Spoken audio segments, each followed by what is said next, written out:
Et bienvenue pour cette nouvelle vidéo, donc pour Clash of Clans, deuxième guide proposé par Shade ou Fuxi, ça dépend où vous me connaissez.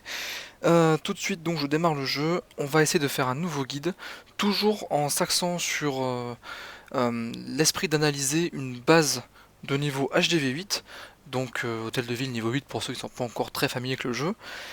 Pourquoi HDV8? Parce que je ne suis pas encore monté HDV9, hein, je suis toujours en train de farmer, vous voyez que j'ai déjà une compo qui est prête pour les farmer.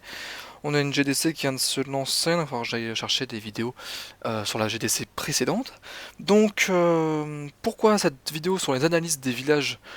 Parce que quand vous allez en attaque avec votre compo favorite qui n'est pas toujours la bonne, bah en GDC vous ramenez pas toujours 3 étoiles et en GDC ramener des étoiles c'est important. Maintenant on va faire une vidéo donc qui va compléter l'ancienne sur le guide plutôt ciblé sur analyser une base mais en défense cette fois-ci, donc côté constructeur. Je vous emmène de suite sur ma base de guerre, donc c'est celle-ci, voilà.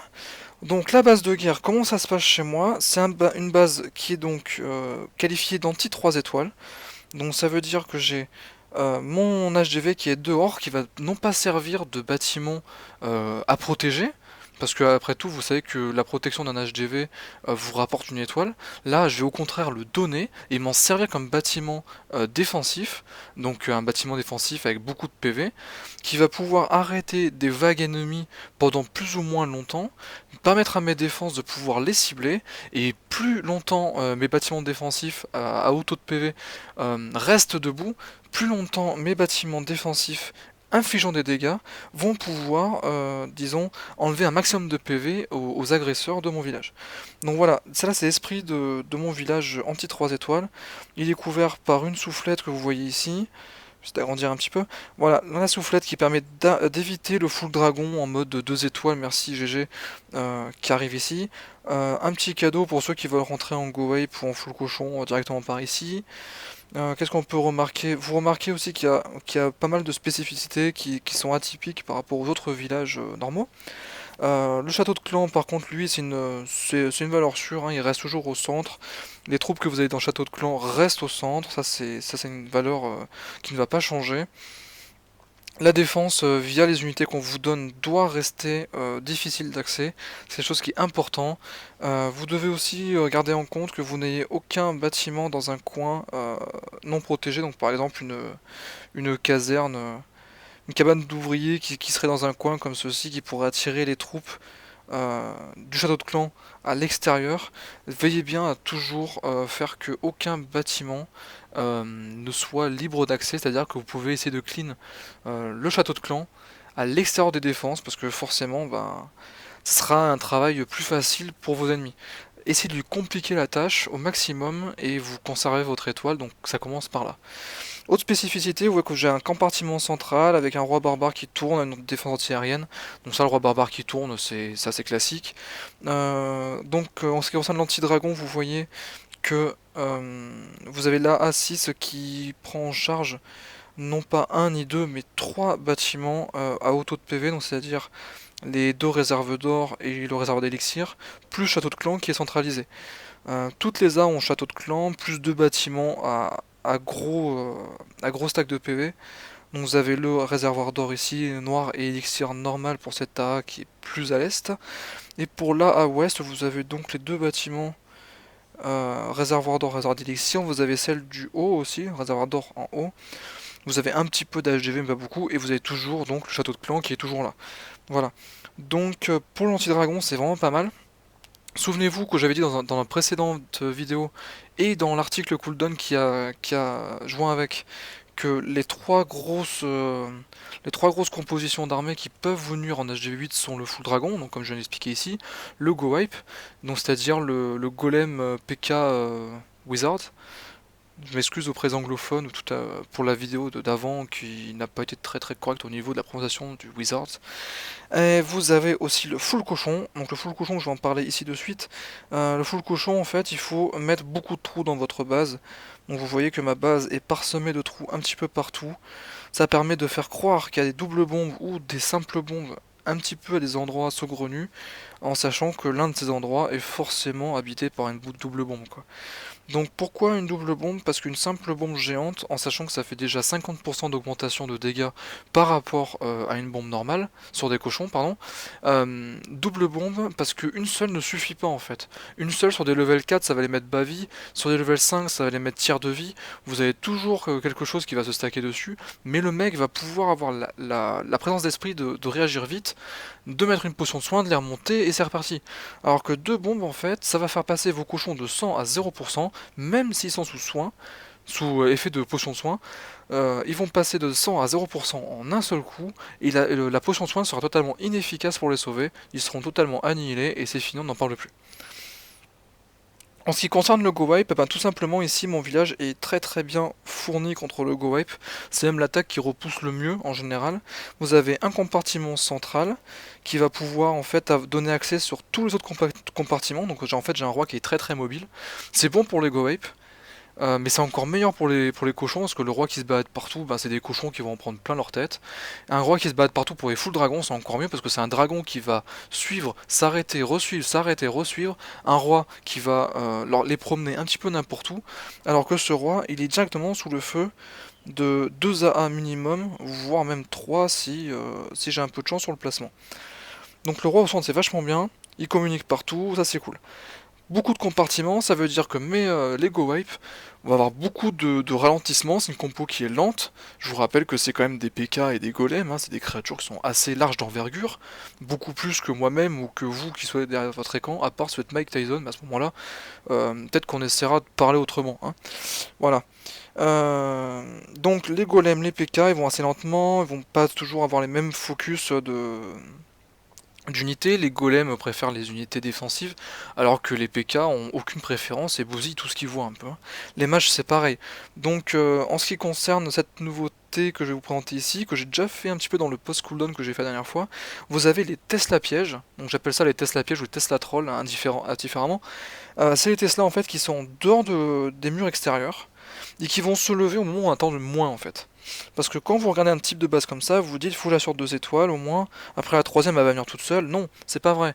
Ici vous sacrifiez une étoile à l'aide de l'HDV pour encore mieux griller la troisième. Donc en fait c'est un sacrifice qui va se retrouver payant à la fin, vous donnez un 2 étoiles facile, mais vous rendez beaucoup plus complexe l'acquisition de la troisième. Donc comment ça se passe? Les gens rentrent par ici en général, vident un peu le compartiment avec une rage, passent sur le compartiment central, et là vous avez une division qui s'opère avec les golems, les sorciers, les PK d'un côté. Bref, vous désolidarisez totalement le go wipe, et ça c'est ça qui est important, c'est que des tanks sans DPS, ce sont des gens qui avancent pas vite, c'est des gens qui en prennent beaucoup plus dans leur tête que prévu, et donc c'est des vies qui vont peut-être pas tenir jusqu'à la fin du combat. Et les DPS qui vont sans tank, ils vont se heurter à des tourelles, à des canons, tout ça, ils vont les détruire peut-être, mais au bout de 2-3 défenses, ils seront tous morts parce qu'ils sont pas habilités à tanker en fait. Voilà, donc du coup, quand vous avez par exemple dans ce compartiment là, vous avez la réserve et le canon archer. Vous avez des golems qui rentrent. Ils vont pas s'arrêter sur la mine d'or parce que, en fait, ils aiment pas. Donc ils veulent aller directement sur la défense la plus proche. Ils vont continuer, déclencher la Tesla, focus le canon, voir la tour d'archer, ça n'a pas été pété à l'aller, mais à mon avis, elle sera pétée. Qu'est-ce qu'ils vont faire après ça? Ils vont rester là, stationnés, parce que l'unité la plus proche défensive, c'est ma Tesla qui est de l'autre côté du mur, à l'extérieur des murs. Donc ça, c'est ça qui est bien, c'est que du coup les golems que l'attaquant s'est embêté à cadrer pour rentrer dans l'intérieur du village, moi je vais l'inciter à ressortir. Et à ce moment-là, il ne pourra plus les cadrer, ce sera trop tard. Le golem sera totalement perdu à l'extérieur, va avoir un temps fou. Les PK ne vont jamais re-rentrer s'ils traversent. Et à ce moment-là, c'est un petit peu Bagdad dans son attaque. Contrairement aux autres, les PK eux vont focus à réservoir d'or, continuer ensuite, s'ils sortent, après ils ont plein de choses à dézinguer, donc ils rentreront plus. Tout ça sur le feu fourni de plein de bâtiments défensifs. Les golems eux vont re-rentrer par contre, parce que ils vont avoir d'autres bâtiments comme celui-ci par exemple, ou celui-là à côté, enfin voilà, il fait sa vie le golem. Les Wizards par contre, eux vont dézinguer donc ces réservoirs d'or, vont aider tout en restant sur place pour la tour d'archer et le canon. Qu'est-ce qu'ils vont faire après? Ils vont tourner leur attention sur le réservoir d'élixir qui est à côté. Les Wizards ne sont pas attirés par les bâtiments défensifs, mais le plus proche indifférent. Donc du coup, ils ont aucun intérêt à les suivre sur, sur la Tesla. Ce qui fait que ces mages en fait qui sont ici vont pouvoir être focus par d'autres unités, vont peut-être remonter, faire leur vie, enfin j'en sais rien. Mais bref, ça va créer des situations de polémique en fait entre les golems, les PK et les wizards. Et dans ce cas-là, en fait, les mages vont simplement se désolidariser du groupe, et quand ils se désolidarisent, ben, c'est gagné. Donc, place à la pratique maintenant, j'enregistre, ouais, si tu veux. Place à la pratique, on va voir un petit peu comment ça se passe en termes d'exemple, parce que ben la théorie c'est bien, mais ben, il faut absolument regarder comment ça se passe en vrai. Et donc c'est reparti sur un aspect pratique. Donc j'étais le numéro 17 dans cette guerre-ci. On va voir le premier exemple, donc c'est un HDV8 qui m'a attaqué. Un go wipe de type bah, normal, hein, 2 soins, rage, ça se fait. Beaucoup de mages. Et on va voir que ce monsieur, donc, qui s'appelle Nopry, va m'attaquer par le sud. Donc là, il perd déjà un sorcier, c'est pas chouette. Vous avez la première erreur qui est là, c'est de lâcher donc ces sapeurs pile poil dans l'axe des golems. Golems qui ont déjà pris le focus de mon mortier. Donc je vais punir ça de suite avec un tir de mortier qui va dézinguer donc le deuxième sapeur, et qui va donc retarder l'ouverture de ce compartiment. Ce qui fait que en fait j'ai des mages sur le côté gauche là qui vont tourner naturellement parce qu'ils ne peuvent pas rentrer. Ces mages vont tourner, vont se faire avoir par les défenses à proximité, et c'est du DPS de perdu. Donc la grosse bombe qui accueille chaleureusement les golems et les sorciers qui étaient déjà rentrés. Déclenchement de mon château normalement. Voilà. Donc déclenchement de mon château, il va balancer sa rage, le soin peut-être, le poison de sûr. Voilà, donc du coup il vient de balancer un soin, un rage, un poison, et il vient de dézinguer 14% de ma base. Allez, on va arrondir à 20%, ça veut dire qu'il lui reste un quart de ses sorts, soit 25%, pour bousiller les trois quarts de ma base quasiment. Donc quelque part le mec, juste pour un HDV, il s'est mis mal. On continue, donc du coup les ballons qui font plein de tarifs, vous avez vu que les golems ne ressortent pas, pas très sereins de cet affrontement. Vous avez une sorcière à gauche, un PK qui va en haut, les sorciers qui reviennent, et là c'est l'exemple parfait de ce que je vous disais tout à l'heure sur la désolidarisation d'un go wipe. C'est que vous avez une sorcière, deux sorciers, donc deux filles, deux garçons j'ai envie de dire, qui vont à gauche, votre PK qui est au-dessus et qui veut focus tout seul des unités qui sont, enfin le compartiment central avec le château de clan, et vous avez encore un mini groupuscule tank roi sorcier qui est encore là et qui tient tant bien que mal à sa cohésion d'unité. Donc vous avez déjà une première division qui s'opère. La première division elle est en faveur du groupuscule qui était resté formé, puisque le groupe de gauche est totalement annihilé. Au-dessus vous avez le PK qui a fini par percer avec l'aide des sorciers, donc qui va monter.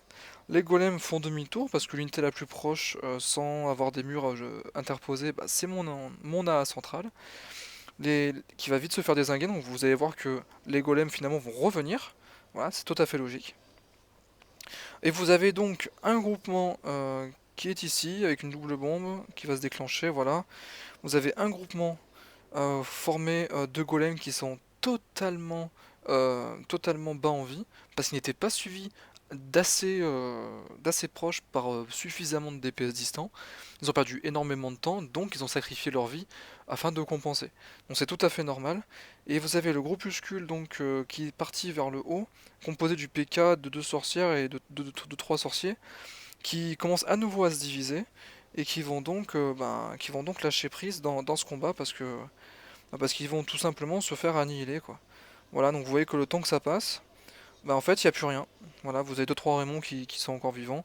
Finalement, le dernier groupe qui s'est pas désolidarisé, celui qui va durer le plus longtemps, celui qui est le plus représentatif du Go Wipe en fait, c'est quand ils restent ensemble ils sont forts. Mais si vous avez une formation où vous avez deux trois rôles qui s'effritent, qui s'en vont un peu ailleurs, le Go Wipe perd tout à fait de sa puissance. Donc la Tesla Troll qui est dehors, qui a attiré un golem qui s'est déjà divisé. Pendant ce temps-là, vous avez le golem qui est dans le compartiment juste à poser, avec un PK, deux sorciers et un roi. Donc du coup, il y a encore un petit groupe qui est encore là. Malgré tout, les sorciers sont très bas en vie. Le PK va se faire focus après avoir dézingué le machin. Les mages n'ont aucune raison de rester loin, ils vont revenir sur le canon, alors que les autres unités partent vers le bâtiment le plus proche. C'est quoi? C'est le bâtiment d'élixir pour ceux qui focus indifféremment, et c'est la Tesla Troll pour le golem, qui lui, ben, du coup, ne va pas tanker le canon à proximité. Donc là, il y a un PK qui est mort, pour info. Le golem se divise. Le roi va finir son bâtiment avec très peu de vie, va aider. Donc là, la Tesla va tomber. Et ici, qu'est-ce qui se passe? Ben, en fait, le bâtiment le plus proche défensivement, c'est le canon. Les golems vont re-rentrer. Alors que le roi, lui, n'a aucune raison de rentrer, puisque le bâtiment indifférent le plus proche, c'est mon camp militaire qui est juste au-dessus. Donc encore une désolidarisation du groupe. Et donc j'affaiblis une nouvelle fois la composition d'armée de mon adversaire. D'ailleurs, vous allez voir qu'il va très vite abandonner parce que il n'y a plus rien à faire quoi. Il n'y a tout à fait plus rien à faire. Sinon, vous avez vu que le cadrage était très très bon au début, c'était bien parti. Bon après, beaucoup de sorts ont été utilisés très vite, donc forcément, ça n'a pas non plus joué en sa faveur. Et finalement, en désolidarisant petit à petit ce Go Wipe, vous avez pu repousser quelque chose qui était de votre niveau, quelque chose qui aurait pu vous 3 étoiles. Là, je prends l'exemple d'un gars qui était quand même beaucoup plus fort, c'est le numéro 2 de chez eux, c'est un HDV9 assez confirmé, avec Golem 4, N7, soin maxé, rage maxé, enfin bref, un gars qui envoie vraiment du lourd quoi. Même angle d'attaque, vous avez un clean qui est parfaitement réalisé, pour permettre à toutes les unités de rentrer directement dans le, comment s'appelle, dans le compartiment d'intérêt, c'est-à-dire celui où vous allez avoir la première étoile. Donc ce bâtiment là, vous avez plein de mages, de sorcières, la reine, le roi, les PK, les golems, tout qui est rentré d'un coup. Vous punissez cette prise d'étoile par une méga bombe. Moi je trouve ça correct, après tout vous donnez une étoile, lui il prend une méga bombe, je veux dire, où va le monde sinon? Il va perdre un nombre incalculable de sorciers, je pense qu'il y en avait 7 dedans. J'ai essayé de regarder au ralenti mais je pense qu'il y en avait 7. Vous avez des golems, enfin des sorciers qui sont à côté qui ne pourront pas survivre. Il a utilisé une seule potion de soin, non une potion de rage, une potion de poison, donc du coup il y a encore 3 potions qui sont parties. La potion de saut est partie aussi, donc ça fait 4 potions. Bon ben pareil, hein, même débrief qu'avant. Là avec la potion de saut c'est encore pire parce que du coup vous avez vos unités terrestres qui vont commencer à sauter par-dessus les murs grâce à la potion de saut pour aller voir au corps à corps d'autres unités, donc d'autres bâtiments, alors que les gens de derrière qui peuvent envoyer des dégâts à distance vont rester dans l'anneau de départ, dans le compartiment de départ, pour focus un petit peu ces unités. Il suffit que ce sort de saut arrive à son terme, vos unités seront séparées pendant tout le restant du combat, et là c'est totalement fini. Je veux dire, si tout le monde ne rentre pas par la porte offerte par le saut, c'est déjà mort d'avance quoi. Donc on va essayer de pousser un peu plus loin le combat. Donc sinon vous avez en fait la sorcière qui a réussi à rentrer, donc la potion de saut marchait pour entrer à l'intérieur de ce compartiment. N'empêche que vous avez un PK qui est ici, je zoome dessus, qui a l'air vachement intéressé par la carte noire et ce qui s'y passe à l'intérieur, donc je sais pas s'il y a une sorcière qui fait un striptease actuellement. Vous avez le golem qui a l'air vachement intéressé aussi d'aller voir. En haut c'est plutôt la lubie du roi, il a envie d'aller voir ce qui se passe là-haut, pendant que l'autre golem et un sorcier s'occupent plutôt de ce qui se passe dans le compartiment à gauche. Et vous avez la reine qui tape un mur. Donc forcément, là, Supercell n'a pas fourni un cerveau à toutes ces unités, hein. Là, c'est l'exemple typique. C'est l'exemple que vous devez suivre et que vous devez exploiter. Parce que vous, en défense, vous avez aucun pouvoir sur le déroulement du combat. Je veux dire, tout le pouvoir est accordé à l'attaquant selon là où il drop ses unités. Profitez de ce manque d'intelligence ou de cette prise de liberté de la part des unités attaquantes. Donc là, vous avez une reine qui est en bas. Qu'est-ce qu'elle va faire du coup? Elle va prendre l'aggro naturellement de la tourelle. On va avoir une réaction assez rapide du joueur normalement qui va déclencher son effet spécial. Vous avez vu qu'en haut, le roi a fini par percer, alors que les golems ne changent pas leur focus, c'est assez bizarre parce que normalement les golems auraient dû remonter vers la tour d'archer et le canon qui est tout au nord. Donc ces unités défensives les plus proches et les plus atteignables directement. Ne me demandez pas qu'est-ce qui s'est passé, c'est leur liberté, nous sommes dans un pays libre, ils font ce qu'ils veulent. Finalement, le gars utilise le pouvoir de la reine, il va pouvoir arriver sur le canon, le péter, et là c'est là que la Tesla Troll prend son importance, c'est-à-dire que là elle va dézinguer petit à petit toutes les unités de type archer, puis la reine, parce que la reine et les archers sont occupés à focus un bâtiment qui a beaucoup de PV, qui est le réservoir d'élixir. Vous avez vu aussi que le golem a pratiquement fini d'aller voir sa caserne noire, hein, le mur est très peu, enfin est assez pas mal endommagé. Là vous avez des unités qui ont été perdues, ont sûrement des sorciers. Faudra remettre en arrière, je pense que c'est les sorciers. Le roi est quand même mid-life et le PK a quand même pris assez cher dans sa tête. Donc vous pouvez voir que bah, c'est fini pour la reine par contre. Ouais, la reine c'est fini. Enragement du roi pour le faire un petit peu regagner en confiance. Et là vous avez l'exemple parfait que je voulais vous montrer. C'est que là vous avez un compartiment ici avec la tour de sorcier et les deux golems qui n'a aucun DPS. En fait il y a juste du tank dans ce compartiment. Ça veut dire que ce compartiment va avancer très lentement, alors qu'au-dessus vous avez que des DPS, ça va avancer très vite, mais vous allez sacrifier de la vie parce que ces unités ne sont pas habituées à tanker. Donc vous allez voir un petit peu la différence de vitesse de nettoyage. Vous allez voir qu'en haut ça va être très vite, pendant le combat ça va être très lentement. Qu'est-ce qui va se passer vu que ça va être très vite? Vous allez sacrifier de la vie. Sacrifier de la vie dans le sens où ben, vous allez perdre des unités. Ces unités, ben, vous étaient essentielles. Et du coup, grâce à Tesla Troll, ben, vous allez pouvoir vous débarrasser de toutes les unités dans un temps record. Ce qui va faire que vous allez avoir plus aucun DPS. Du coup, en bas, qu'est-ce qui se passe? Vous n'avez toujours pas fini, vous avez à peine de finir. Les golems, grâce au trou qu'il y avait là, repartent vers la Tesla. Mais bon, le mec se rend compte que c'est déjà terminé, il n'y a plus aucun DPS, il n'y a que des unités tank. Il ne finira jamais à 3ème étoile, il préfère s'arrêter là. Voilà, donc ça c'était pour la deuxième attaque. Je vais quand même faire un petit tour chez Albert le Viking qui possède un de mes villages 3 étoiles lui aussi et qui s'est fait attaquer à autour de 91% donc par un go wave de type HGV8. Donc c'est pas mal, hein, c'est bien orchestré. On va regarder un peu comment ça se passe. Donc vous avez un début classique, j'ai envie de dire, avec deux golems, des sorciers pour un peu clean tout ce qu'il y a autour, permettre au PK d'aller directement dedans.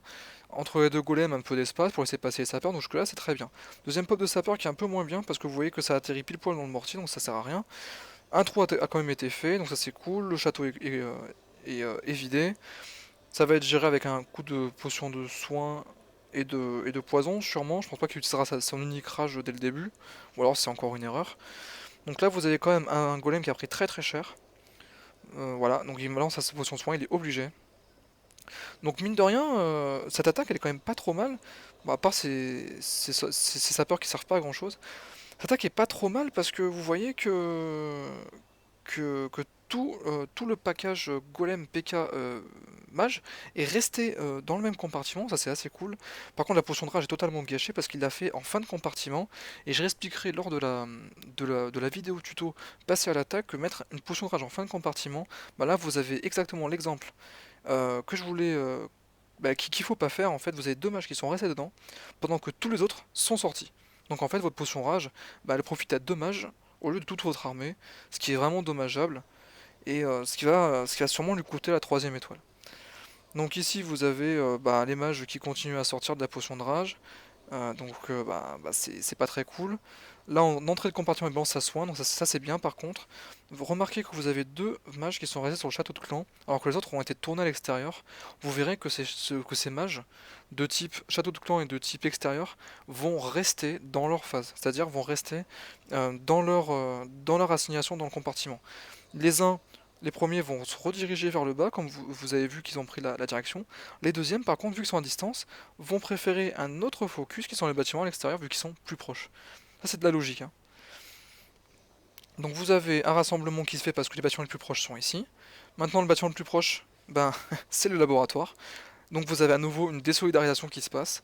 Donc ça, c'est pas la faute de l'attaquant, hein, c'est la construction du village. C'est ce que vous devez maintenant prendre en compte à chaque fois que vous faites un village Clash of Clans. C'est ce qu'il va falloir mettre en pratique pour esquiver à chaque fois les 3 étoiles répétitives sur vos villages en défense. Là, vous avez un nouveau cas qui va se présenter à vous, un truc que j'ai trouvé ça marrant.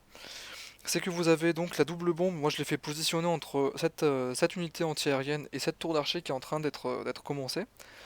Les mages sont restés à l'entrée du compartiment HDV.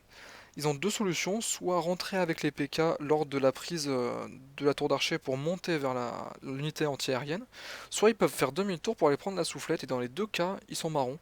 Parce que dans le premier cas, j'espère que ça va se diviser, tiens. Dans le premier cas, oui, ça se divise, génial. Dans le premier cas, vous allez voir que la double bombe s'affiche, le mage qui est en train de la suivre va se la prendre, donc le mage va être OS. Par contre, les autres qui vont survivre, en fait, vont servir plus à rien parce que le temps que ces unités pètent, parce qu'il y a encore quand même 2 PK, 2 PK c'est beaucoup de dégâts, hein.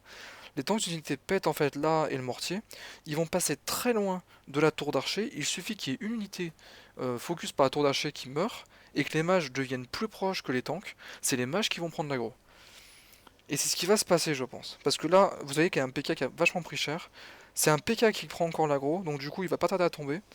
Et c'est parfait parce que ça illustre parfaitement ce que je voulais dire. Voilà, vous avez une unité qui a été tombée par la tour d'archer. Qu'est-ce qui se passe? C'est les mages qui prennent l'aggro. Donc les DPS sans tank, ça meurt. C'est par définition. Et là-haut, les tanks sans DPS, et bah ça met beaucoup de temps et ça meurt aussi. Donc vous êtes vos 3 et les golems qui sont morts. Il vous reste quoi? Des DPS derrière. Des DPS qui sont beaucoup trop loin et qui vont ne servir absolument à rien. Enfin, si, ils vont prendre un peu de pourcentage, mais jusqu'à la prochaine défense où ils vont se faire aligner. La preuve en image. Voilà, donc c'est super important de regarder ça, de garder ça à l'esprit, et de surtout bien imaginer, avant même d'attaquer, ce que vous allez faire, qu'est-ce qui va se passer, et pourquoi. Après, là c'est du côté défenseur, je parle, et non pas du côté attaquant. Alors du coup, maintenant ce qu'on pourrait essayer de voir, c'est la base de type 3 étoiles, comment on la construit. Bon malheureusement c'est la 6ème fois que je prends la vidéo, parce que ma tablette bug avec ce logiciel d'acquisition. Je suis un petit peu crevé parce que ça fait déjà 3 heures que je suis dessus à enregistrer à chaque fois, à chaque fois, à chaque fois. On va essayer de passer un petit peu plus vite sur ce village tout en vous expliquant les bases. Bon, c'est un village que j'ai créé sur le tas, hein. Je l'ai commencé durant la première session de vidéo. Je l'ai réexpliqué 5 fois, donc il se pourrait qu'il y ait des choses qui me manquent dans l'explication.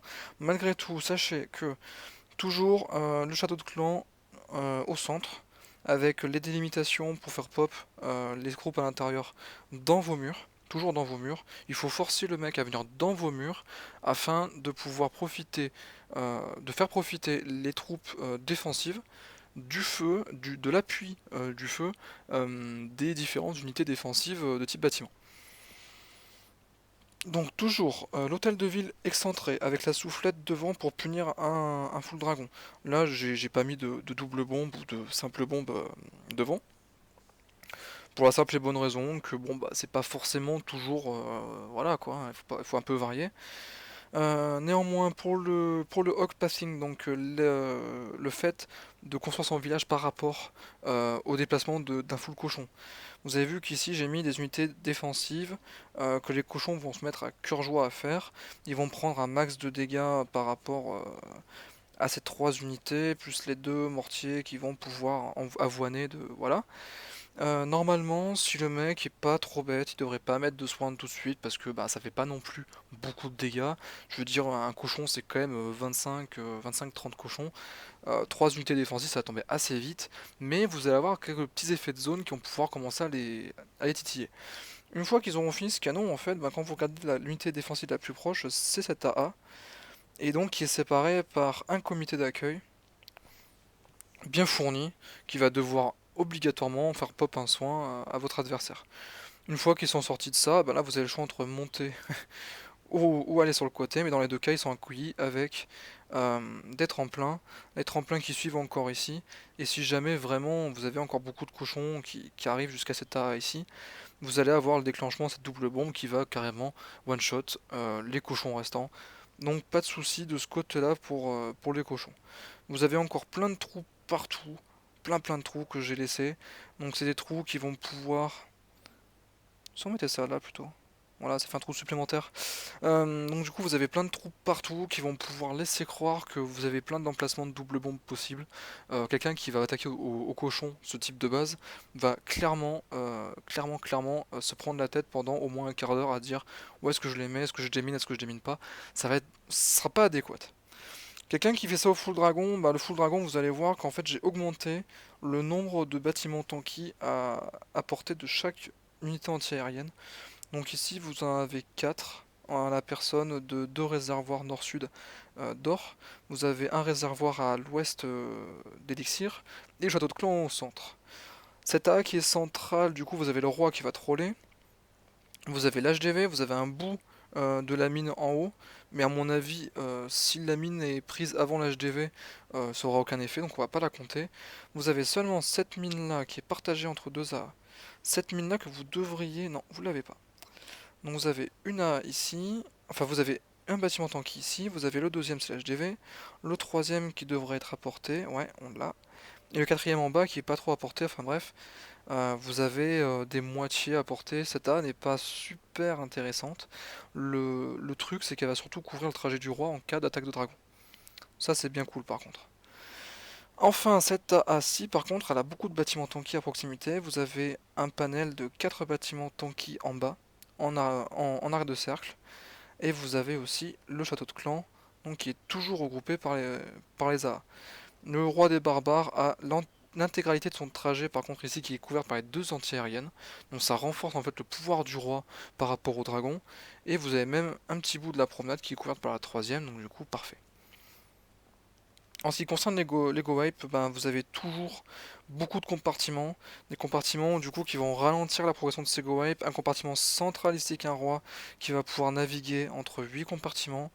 Vous avez ce compartiment central qui va pouvoir donner accès à beaucoup d'autres compartiments. Vous avez encore les Tesla Trolls qui sont en dehors. Enfin bref, tout pour votre plus grand plaisir et tout pour le déplaisir de vos golems ennemis.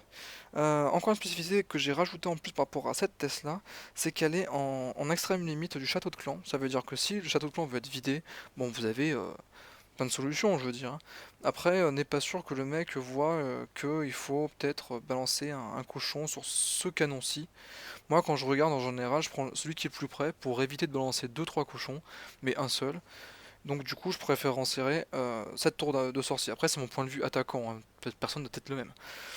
Ce tour de sorcier, du coup, je balance un cochon au niveau du camp militaire, enfin bref, voilà. Et je me dis, ben, quand il va rentrer, il va déclencher le château, il meurt, et puis je peux faire mon château tranquillement, par exemple en ciblant ben, cette caserne noire, qui est quand même pas mal à portée de cette tour d'archer.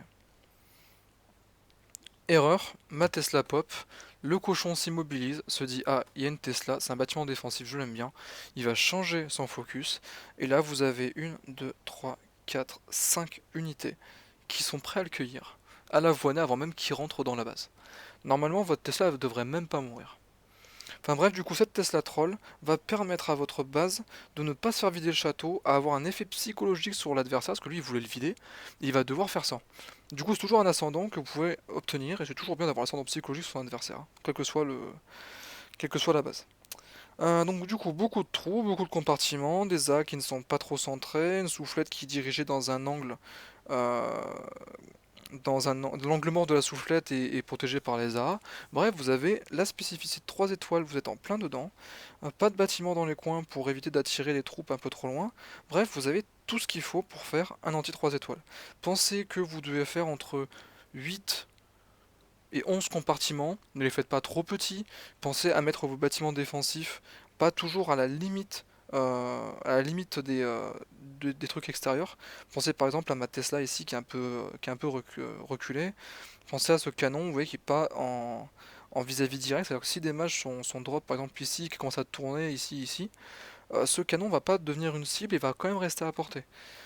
Pensez aussi que les mortiers doivent tous avoir un bout de leur champ d'action sur les murs extérieurs, histoire qu'ils puissent essayer d'avoir deux trois sapeurs qui seraient mal lancés sur des golems. Les A, bon, il y a matière à améliorer ce village, là je l'ai fait en 5 minutes, hein. Donc vous pouvez bien faire beaucoup d'autres choses. Ça je vais le filer à Logstrike parce que ça va possiblement l'entraîner peut-être à faire des villages anti 3 étoiles, c'était lui donner le coup de le faire. Et en même temps je pense que pour un premier ça pourrait être pas mal, après il pourrait l'améliorer, etc. Donc Logstrike si tu m'écoutes, il est pour toi celui-là. Bah voilà, je pense que j'ai tout dit. En ce qui concerne mon petit 3 étoiles, ben, je vous ai prouvé son efficacité via mon village, via deux attaques repoussées, dont un HDV9 hein, quand même. Faut voir que la HDV9 doit pas venir les mains dans les poches contre un HDV8, faut quand même bien cadrer tout ça. Donc c'est quelque chose qui marche, c'est quelque chose qui peut vous faire gagner une étoile en défense lors d'affrontements GDC. Et sachez qu'au nombre d'anti 3 étoiles que vous mettez dans vos HDV8, si vous avez beaucoup d'HDV8 en guerre, ce sont des étoiles que vous conservez. Donc si vous avez par exemple 15 HDV8, ben c'est pas une étoile que vous conservez mais 15. Et 15 ça commence à pencher sérieusement dans la balance. Enfin après c'est comme le tri sélectif, hein, c'est une étoile, bah ça fait rien. Quand tout le monde en fait une, et ben d'un coup ça penche beaucoup plus dans la balance, c'est beaucoup plus difficile pour l'ennemi de gagner sa guerre. Enfin bref, c'est des HDV9 qui vont devoir passer sur des HDV8, les rattraper. Et c'est une rentabilité que vous rentrez bah, à votre profit pour cette GDC quoi. Donc voilà, c'était Shade ou Fuxi, comme vous voulez, pour cette deuxième vidéo Clash of Clans portant sur l'analyse défensive côté constructeur des villages de guerre. en niveau HDV8. J'espère que ça vous a plu, j'espère que vous allez faire des villages en petit 3 étoiles, que je vous ai convaincu de leur efficacité. J'espère que vous allez aussi analyser beaucoup mieux vos attaques et que vous allez pouvoir faire des merveilles en GDC, ravir vos patrons de clan. Moi, le mien, il est content de moi, hein. Il dira pas le contraire, et voilà. Donc du coup, j'espère que ce jeu va découvrir une seconde vie en GDC grâce à mes vidéos. N'hésitez pas à poster des commentaires pour dire j'aime, j'aime pas, contredire ce que je dis, parce que des fois je dis des bêtises, hein, ça arrive, hein. Là ça fait 3h30 que j'enregistre, j'ai la gorge sèche, je commence à avoir des mots qui partent un peu dans tous les sens.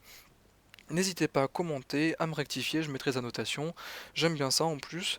Donc merci de m'avoir suivi, je vous dis à la prochaine fois pour commencer à passer à l'attaque, parce que maintenant il faudrait commencer à penser à l'attaque.